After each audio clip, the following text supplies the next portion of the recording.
So here it is. The back right here, it says full protection, USA designed, discretion, 15-second session, 15-second preheat, 1 gram to 2 gram cartridges. This is the voltages it has right here: 1.8, 2.6, 3.4, and 4.2.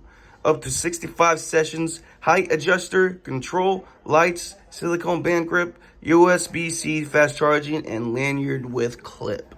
Which is basically saying that this can do what the Yocan Uni 3.0 can. But not the Plus, not the new one, but like the old one. You know what I'm saying?